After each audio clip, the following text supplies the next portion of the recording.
Okay, so we're gonna go over a leg raise. This is to try and help isolate that lower abdominal muscle. You'll hear a lot of people tell you that you can't isolate your lower abs.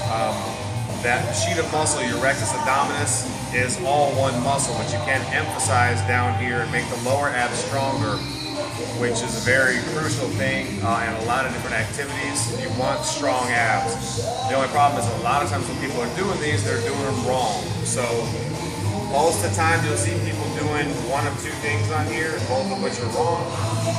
The first one, you'll see people on here bringing the knees up and down. That's great if you want super strong hip flexors, but most hip flexors, 98% of people I work with are already overactive and too tight, so you don't want to make them any tighter. The other thing that I see people on here do is swinging motion, where they're doing that. That's kind of begging for lower back injury, and again, you're really getting the hip flexors into it. So momentum is the enemy when you're lifting. You want to control your lifts. What you're focusing with on this is when you're lifting, you want to get your hips, get your butt up off this pad, okay? Try and let it down as slow as you can too. So if you're gonna get the most out of this, as you come up, get your butt up off that pad, come down slow. That's gonna be the hardest part. A lot of times when people start with this exercise, they can come up, but then they drop down relatively fast. I usually tell them, lock in your abs. Really get those abs locked in, squeeze it, and fight that gravity on the way down.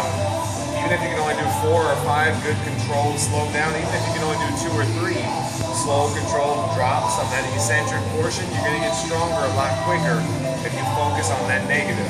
So again, good form on these.